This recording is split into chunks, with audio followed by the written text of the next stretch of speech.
meu Deus, tá chovendo. Que esquisito, não tem ninguém aqui, mas eu vou correndo.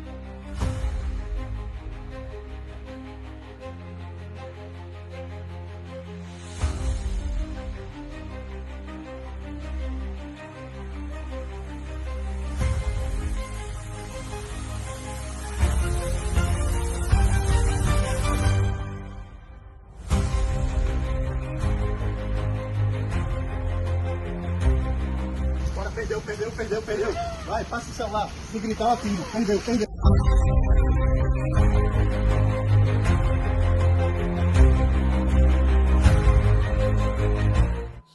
Boa noite. Boa noite.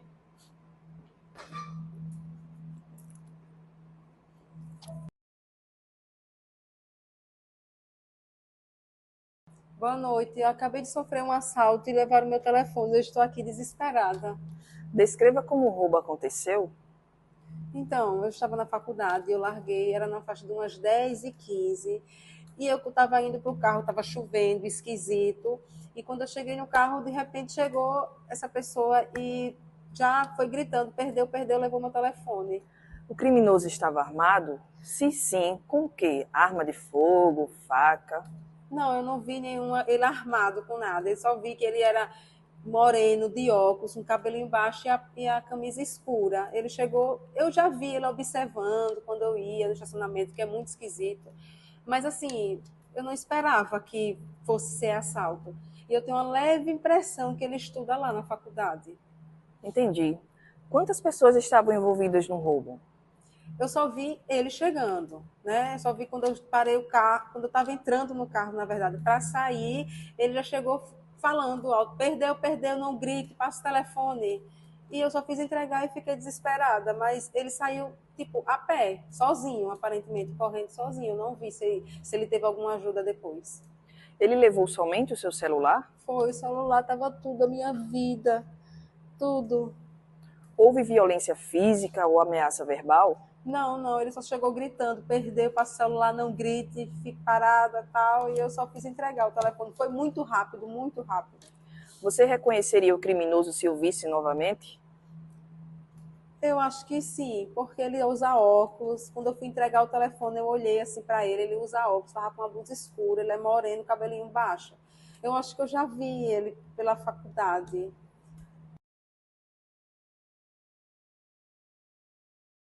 Entendam comigo. De acordo com o artigo 259, a impossibilidade de identificação do acusado com seu verdadeiro nome ou outros qualificativos não retardará a ação penal, quando certa a identidade física, a qualquer tempo no curso do processo, do julgamento ou da execução da sentença, se for descoberta a qualificação, far-se-á a retificação por termo nos autos sem prejuízo da validade dos atos precedentes.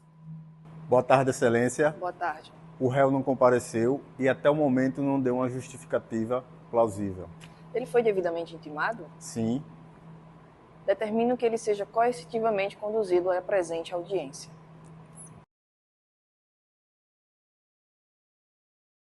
Vamos entender o que aconteceu. De acordo com o artigo 260, se o acusado não atender à intimação para o interrogatório, reconhecimento ou qualquer outro ato que sem ele não possa ser realizado, a autoridade poderá mandar conduzi-lo à sua presença. Parágrafo único. O mandado conterá, além da ordem de condução, os requisitos mencionados no artigo 352, no que lhe for aplicável. Excelência, o advogado do acusado encontra-se internado. Trago aqui o atestado que comprova a sua situação. Doente. Sei.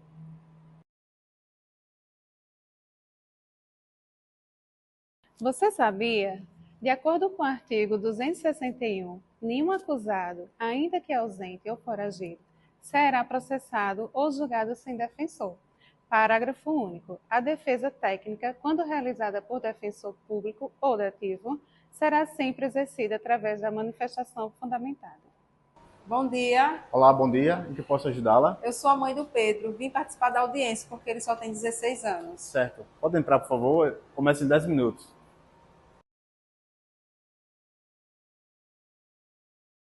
Artigo 262. A um acusado menor dar-se-á curador. Boa tarde a todos. Boa tarde, Excelência. Vamos dar início à audiência. Qual é o seu nome, por favor? Eu sou o doutor Tiago Mota. O senhor está acompanhado do seu advogado? Eu sou advogado plenamente habilitado e não existe ninguém melhor do que eu para conduzir a minha defesa.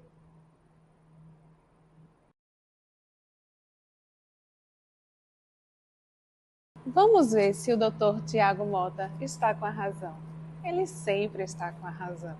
De acordo com o artigo 263, se o acusado não o tiver, ser-lhe-á nomeado defensor pelo juiz, ressalvado o seu direito de, a todo tempo, nomear outro de sua confiança ou assim mesmo defender-se, caso tenha habilitação. Parágrafo único. O acusado que não for pobre será obrigado a pagar os honorários do defensor dativo, arbitrados pelo juiz. Ô, doutor, como? Abandonar o caso? Não, doutor, você não pode fazer isso comigo. Estou aqui na audiência. Eu vou sair daqui preso, doutor. Não, doutor, pelo amor de Deus, não faça isso não.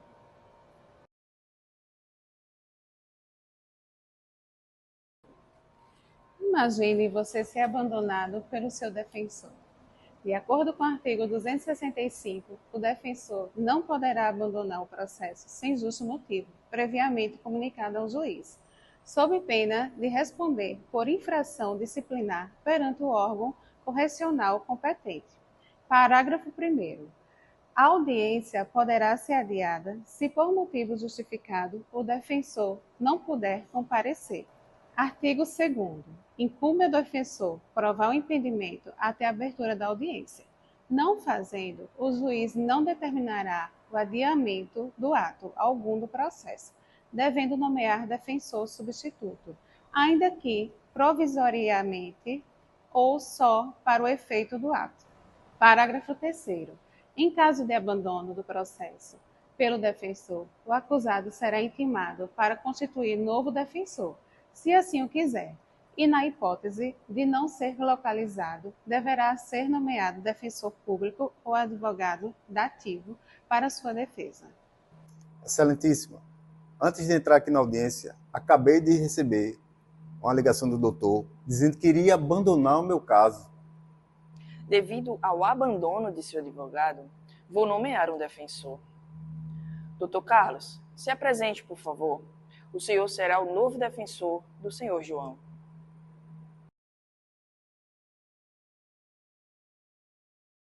Como devemos resolver esse caso? De acordo com o artigo 264, salvo motivo relevante, os advogados e solicitadores serão obrigados, sob pena de multa de 100 a 500 mil réis, a prestar seu patrocínio aos acusados, quando nomeados pelo juiz.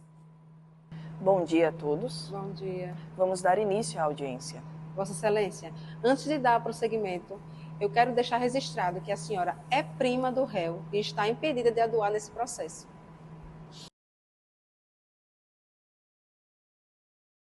Vamos esclarecer. De acordo com o artigo 267, nos termos do artigo 252, não funcionarão como defensores os parentes do juiz. Olá, gente, tudo bem?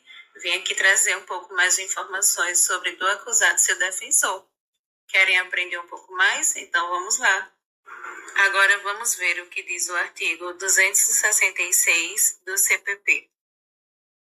O artigo 266 do CPP trata da constituição do defensor por ocasião do interrogatório do acusado, dispensando a necessidade de apresentar um mandato escrito.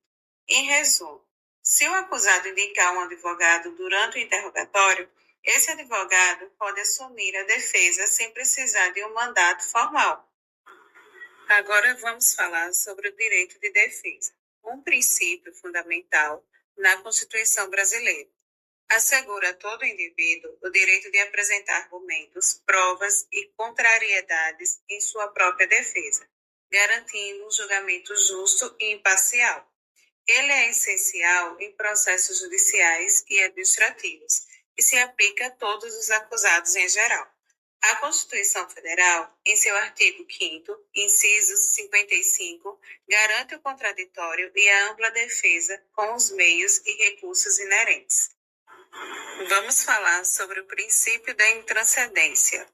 É um princípio constitucional que estabelece que a pena não pode ultrapassar a pessoa do condenado, ou seja, não pode ser estendida a parentes, amigos e herdeiros.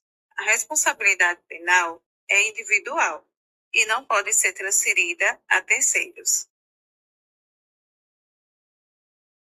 Também temos o princípio da indisponibilidade. No contexto do direito à liberdade, significa que esse direito fundamental não pode ser alienado, vendido ou transferido de uma pessoa para outra. Isso quer dizer que ninguém pode renunciar à sua própria liberdade, nem pode transferir esse direito a outra pessoa. Será que o réu tem direito ao silêncio? Sim, o direito ao silêncio é uma garantia fundamental no processo penal, previsto na Constituição Federal. Este direito permite que o réu não seja obrigado a produzir provas contra si mesmo, o que está em consonância com o princípio da não autoincriminação. O que diz o princípio da plenitude da defesa? O princípio da plenitude da defesa, previsto na Constituição Federal, garante ao acusado no tribunal do júri a possibilidade de se defender de forma completa e abrangente, utilizando todos os meios disponíveis para convencer os jurados. Este direito é mais amplo do que a ampla defesa, que se aplica em outros processos. Agora vejamos o que diz o princípio do contraditório, que é essencial em processos judiciais e administrativos. Garante que as partes tenham a oportunidade de se manifestar e apresentar argumentos sobre todos os atos e decisões que as afetam. Significa que ninguém pode ter sua decisão afetada sem ter a chance de defender seus direitos e interesses. Você sabe o que é o princípio da paridade de armas ou igualdade de armas? É o princípio que garante que todas as partes envolvidas em um processo judicial tenham as mesmas oportunidades de manifestar suas razões e influenciar a decisão do juiz, assegurando um processo justo e equitativo. Em outras palavras, visa garantir que a acusação e a defesa tenham igualdade de tratamento e acesso a meios de defesa e informação. Espero que vocês tenham gostado do nosso vídeo. Fizemos com muito carinho. Um abraço a todos. Tchau, tchau!